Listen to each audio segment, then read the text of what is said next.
I spent $20,000 on a family vacation to Hawaii, dreaming of precious moments with my loved ones. But at the airport, my son looked me in the eye and said, "I forgot to buy your ticket.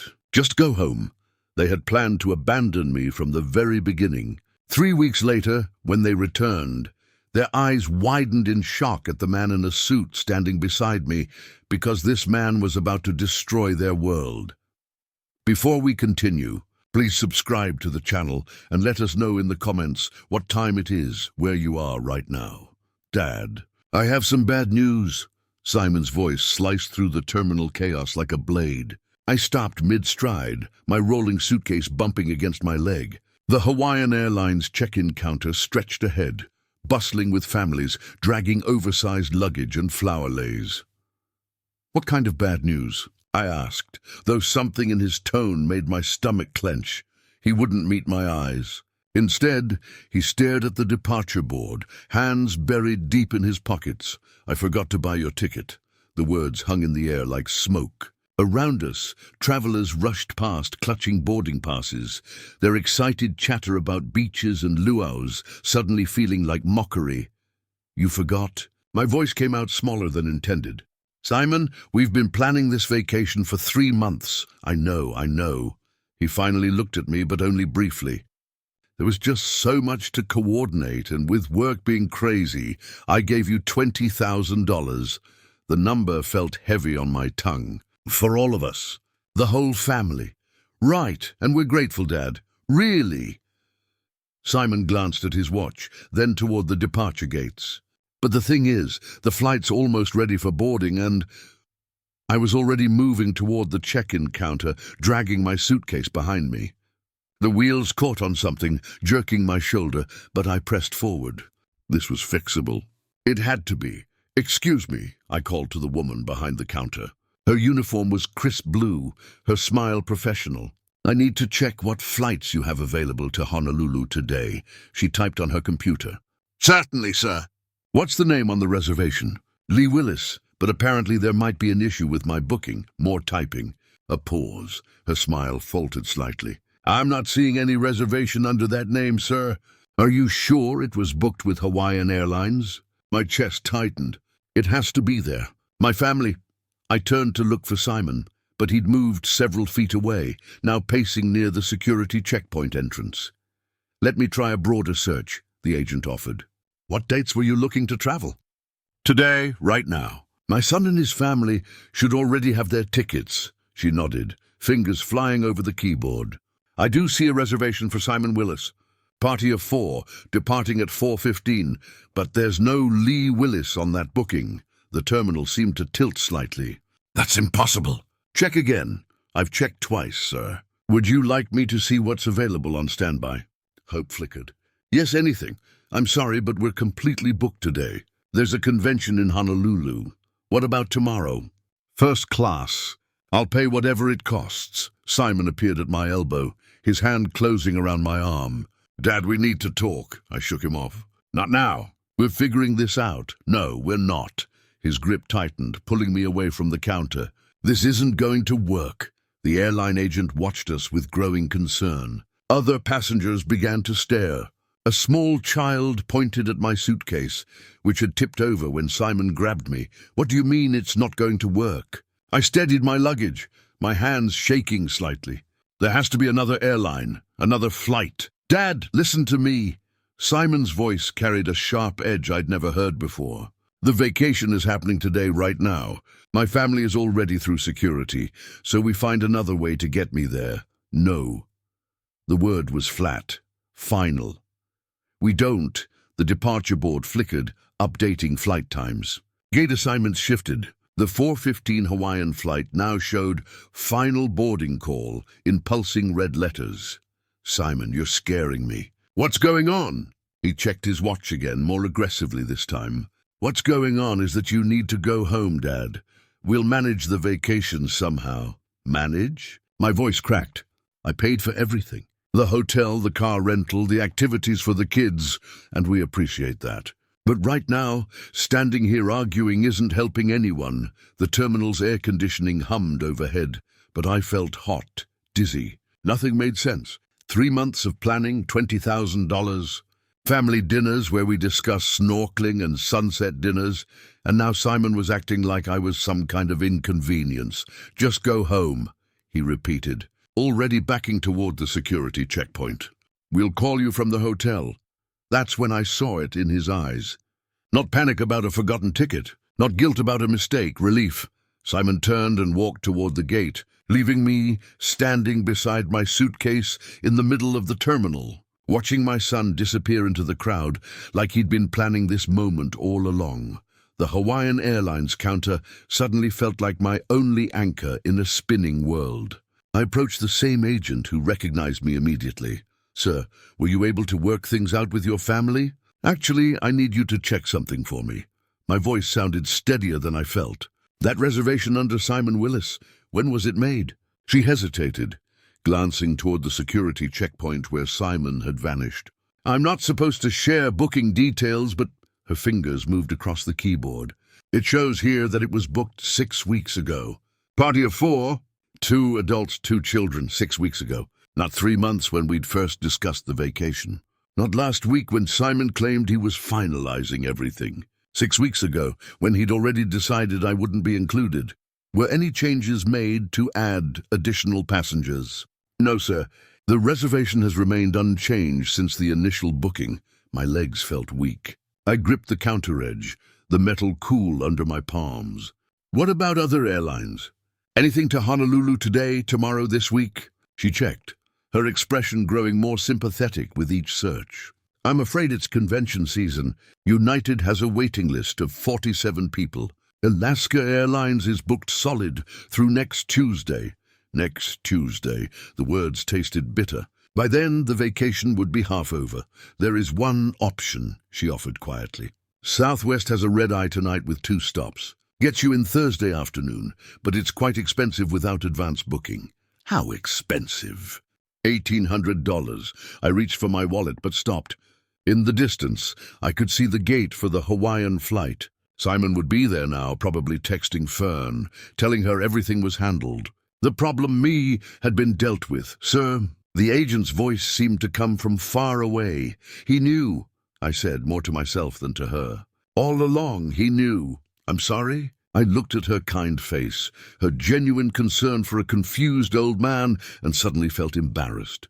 This wasn't her problem. This was family business, the kind of ugly truth that should stay private. "The flight," I said. "Is it still boarding?" "Final call was 10 minutes ago. They're probably closing the doors now." As if summoned by her words, an announcement crackled over the intercom. "Hawaiian Airlines Flight 447 to Honolulu is now closed for boarding. All ticketed passengers should be on board." I turned toward the gate. Even from here, I could see the last few stragglers rushing down the corridor, children in tow, carry-on bags bouncing behind them, families heading to paradise together. My phone buzzed. "A text from Simon. Sorry, Dad, we'll call from hotel. Take care of yourself. Take care of yourself." Like I was some burden he'd finally managed to shed. The agent cleared her throat gently. "About that Southwest flight, sir. Would you like me to hold it while you decide?" I stared at my phone screen. No explanation, no real apology, just a casual dismissal after taking $20,000 and 3 months of my excitement. "No," I said, sliding the phone back into my pocket. "No, I don't think so. Are you sure?" "I can hold it for 15 minutes. I'm sure, because suddenly, standing in that terminal with the smell of coffee and the sound of rolling luggage all around me, I realized something important. This wasn't about a forgotten ticket or poor planning, or even Simon's selfishness. This was about who they thought I was, who they thought they could treat like a fool. The departure board updated again. Hawaiian Flight 447 now showed "departed" in stark black letters. Simon and his family were airborne, probably toasting with complimentary beverages, congratulating themselves on a well-deserved vacation. I picked up my suitcase handle and walked toward the exit. But I wasn't defeated. Not anymore. Every step away from that gate was a step toward clarity. They'd made a calculation about Lee Willis. They decided I would quietly go home, maybe complain a little, but ultimately accept being discarded.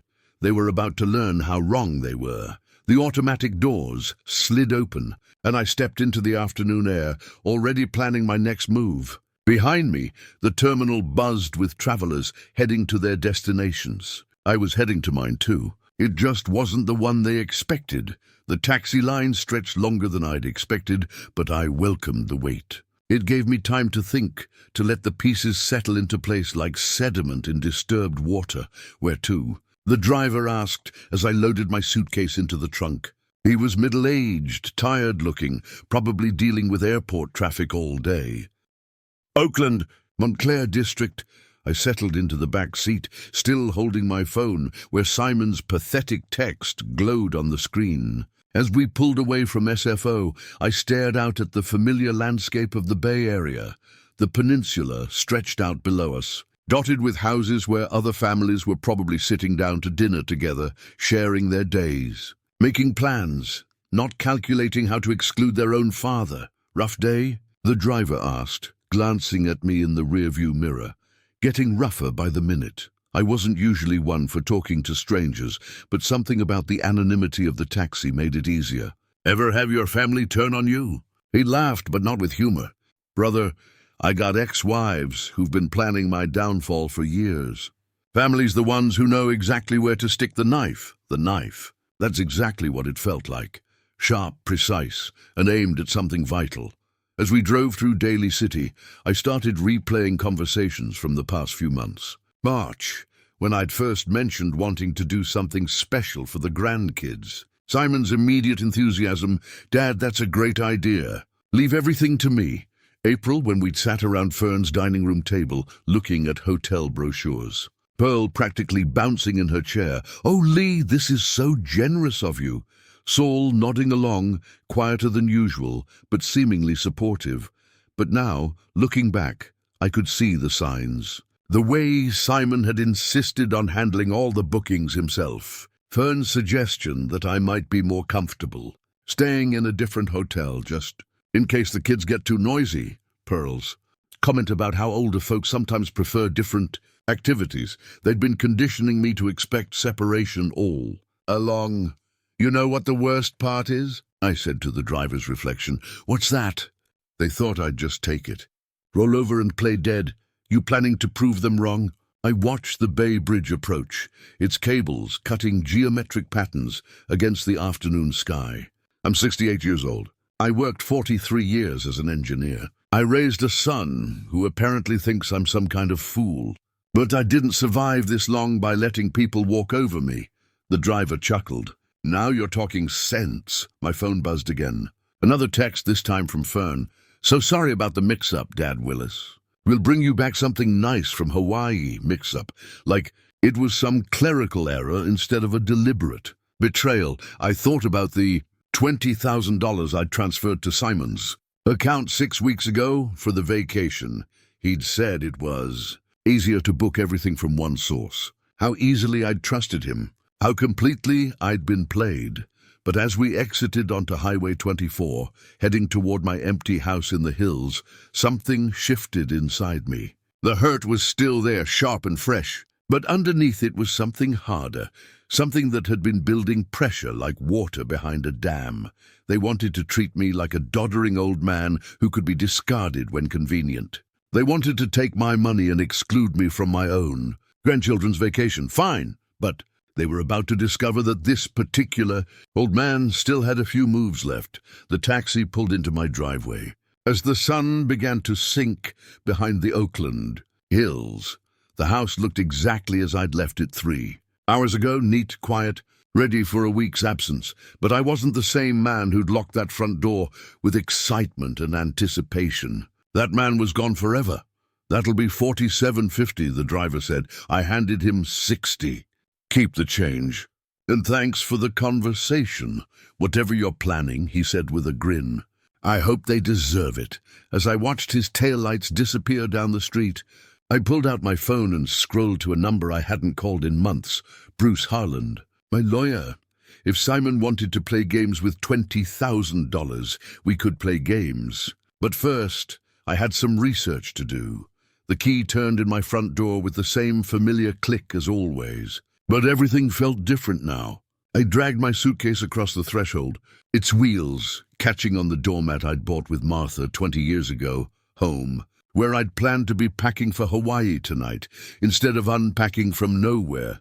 I changed into my comfortable cardigan and old cotton pants, the kind Simon always said made me look like an old professor. Tonight that felt appropriate. I had studying to do. My office sat exactly as I'd left it this morning. Martha's oak desk, positioned by the window, filing cabinets lined against the wall like soldiers at attention. Everything organized, everything in its place. Unlike my family, the vacation folder sat in the second drawer, tab-labeled Hawaii 2025 in my careful handwriting. I pulled it out and spread the contents across the desk's leather surface. 23 documents, each one representing another piece of my trust that had been systematically betrayed. Travel agency invoice, $20,000 transferred to Simon's account 6 weeks ago. Hotel confirmation, Grand Wailea, Ocean View Suites, 7 guests, 10 nights. I counted the names. Simon, Fern, Pearl, Saul, Mia, Ethan, and Martha Willis. Martha, my wife, who'd been dead for 3 years. They'd actually put Martha's name down instead of mine. The reservation my money paid for didn't even include me. My hand shook as I reached for the hotel brochure. Beautiful sunset photos, families playing in crystal-clear water, generations gathering around dinner tables. Everything we'd talked about during those family planning sessions. Dad, you'll love the Ocean View Suite, Simon had said. The kids will have such amazing memories, Fern had added. All lies. I picked up the phone, not my cell phone, but the old landline Martha insisted we keep. Something about this moment required the weight of real connection, not wireless convenience. Directory assistance connected me to the Grand Wailea Resort. Reservations, this is Koa. How may I help you? Her voice carried that practiced Hawaiian warmth, the kind they train hospitality workers to perfect. I need to cancel a reservation under the name Willis. Let me pull that up for you. Willis, yes, I show a reservation for 7 guests checking in tomorrow. Ocean View Suites for 10 nights. Are you sure you want to cancel? Our resort is beautiful this time of year. I'm completely sure. May I ask why? Perhaps I can offer alternatives, different room types, partial stays, no alternatives. Cancel everything, a pause. I could hear her typing, probably trying to process why someone would cancel such an expensive booking. Mr. Willis, I have to inform you that cancelling this close to arrival will result in significant penalties. The total cancellation fee would be $3,200. $3,200. Less than what I'd spend on gas money for a year. That's acceptable. Sir, are you certain? This is a very substantial reservation. Perhaps if you spoke with our guest services manager, cancel it now, please. More typing. The sound of a printer. Official business being conducted. The cancellation is processed. You should receive confirmation via email within the hour. Is there anything else I can help you with today? Actually, yes. When someone arrives tomorrow expecting that reservation, what will you tell them? I would inform them that the reservation was cancelled by the primary booking party at 6:47 p.m. Pacific Time on May 15th. Perfect. Simon would know exactly when I'd taken action. And more importantly, he'd know it was deliberate. Thank you, Koa. You've been very helpful. I hung up and looked at the scattered papers on my desk. In the corner sat a framed photo of last Christmas. Simon, Fern, the kids, Pearl and Saul, all gathered around my tree, opening presents I'd bought, eating dinner I'd paid to cater, all of them smiling at the generous old fool. Well, the generous part was over. Morning light filtered through my bedroom curtains differently than it had in weeks. For the first time since we'd started planning this vacation, I'd slept deeply, dreamlessly, completely. No anxiety about packing. No excitement about seeing Pearl's face when she first glimpsed the ocean. No mental lists of activities the grandkids might enjoy, just peace. I showered, dressed in fresh clothes, and made my way to the kitchen. The old percolator bubbled cheerfully on the counter, filling the house with the same coffee aroma that had greeted Martha and me for 43 years of marriage. My cell phone sat charging on the counter where I'd left it. The screen showed missed calls, but I ignored it while I poured my coffee and added cream. Some conversations required proper preparation. Finally, I picked up the device. 56 missed calls, all from the same Hawaii number. The call log told the story better than any novel. 11:47 p.m. Hawaii time, then 11:52, then 12:03 a.m. Every 15 minutes through the night. 4:30 a.m., 5:15, 6. Simon had been awake all night. Between the calls were text messages. I scrolled through them, watching panic escalate in real time. Dad, call me back, urgent. Hotel says you cancelled everything. Dad, this isn't funny. Call now. Kids are crying. We have nowhere to go. Call me back. The timestamps painted a clear picture. The family had arrived at the Grand Wailea around 3 p.m.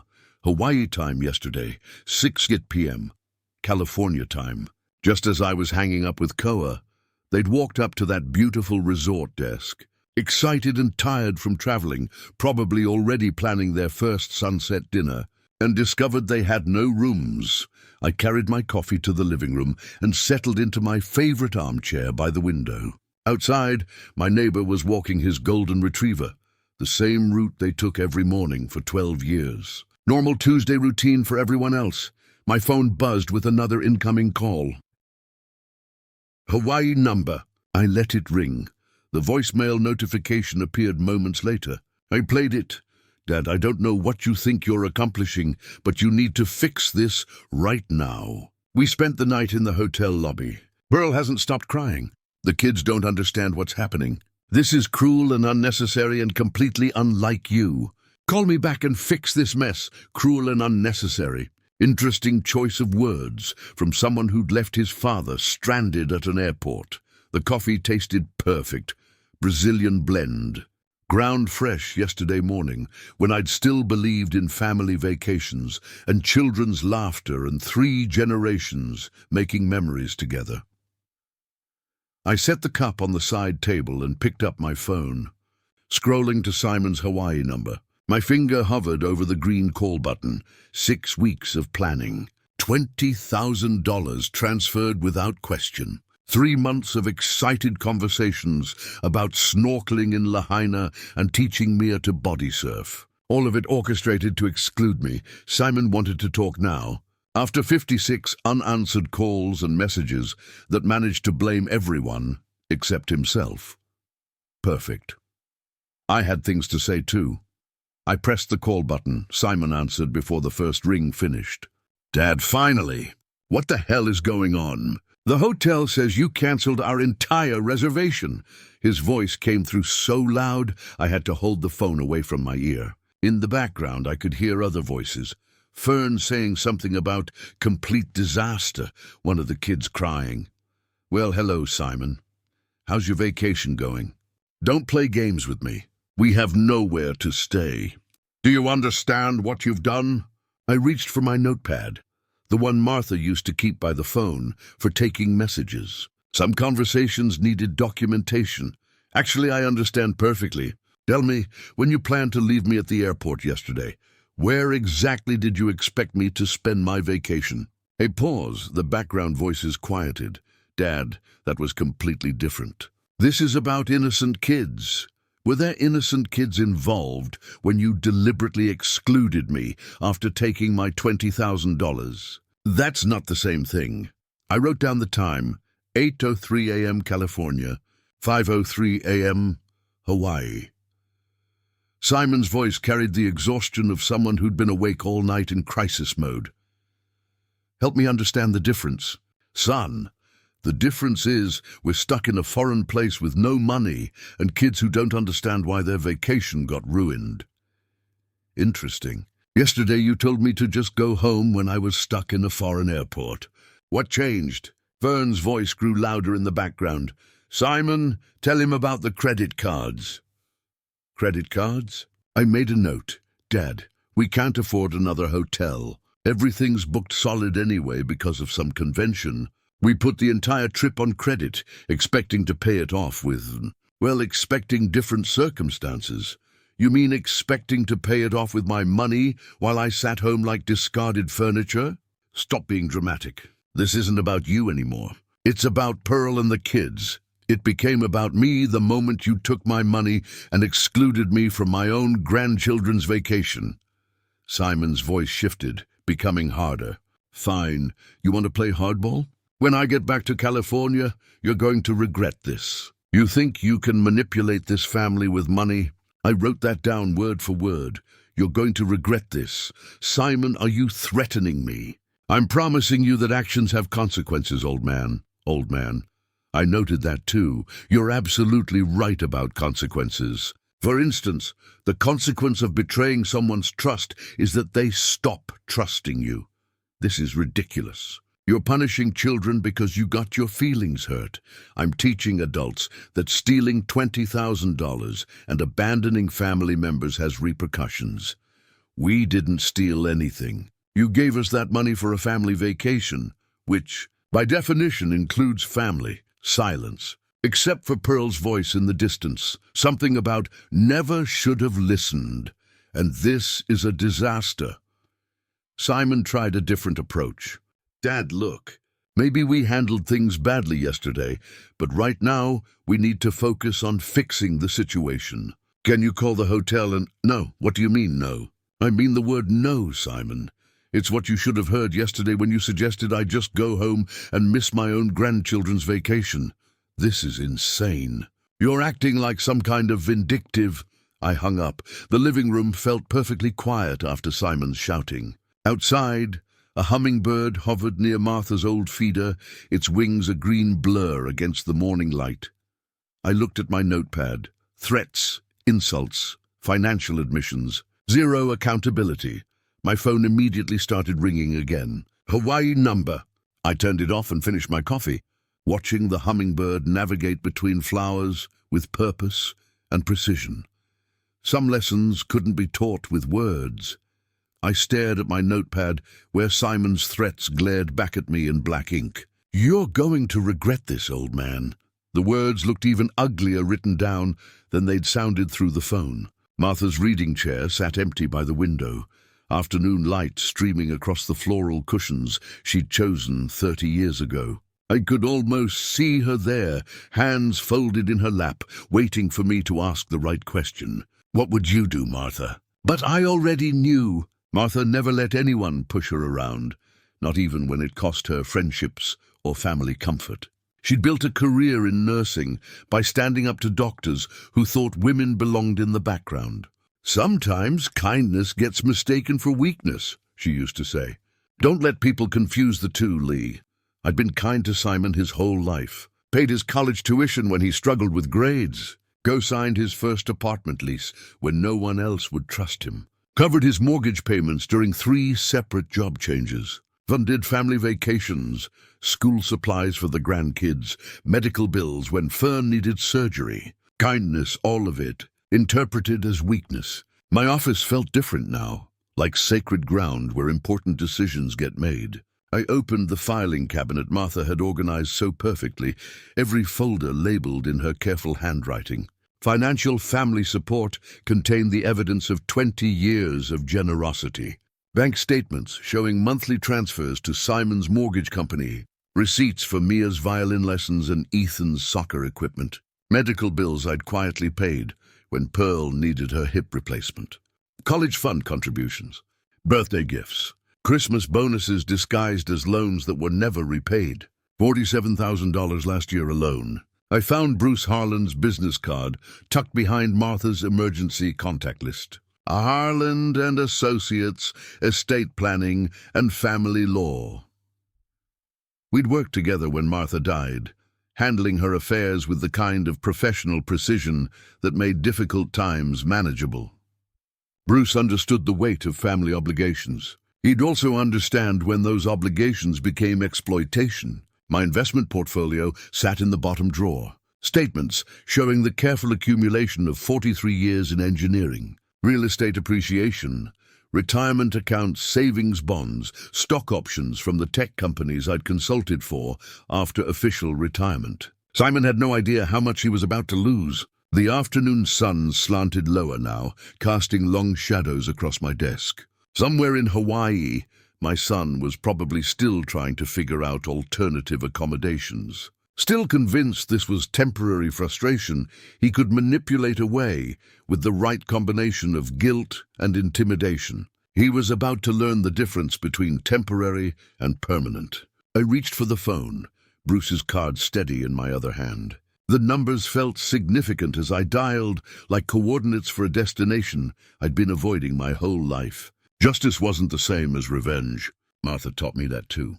Revenge was emotional, messy, ultimately unsatisfying. Justice was clean, proportional, educational. Simon wanted to play hardball. Perfect. I'd spent 4 decades in corporate negotiations with men who thought engineering degrees made you soft. None of them made that mistake twice. The phone rang once, twice. Harland & Associates, this is Jennifer speaking. Bruce Harland's office. This is Lee Willis. I need to schedule an urgent consultation with Bruce about estate planning. The appointment was set for tomorrow afternoon. I slept better that night than I had since this whole mess started. If you enjoyed this story, please like this video, subscribe to the channel, and share your thoughts in the comments below. Click the video on your left to hear our next compelling story. Thank you for watching.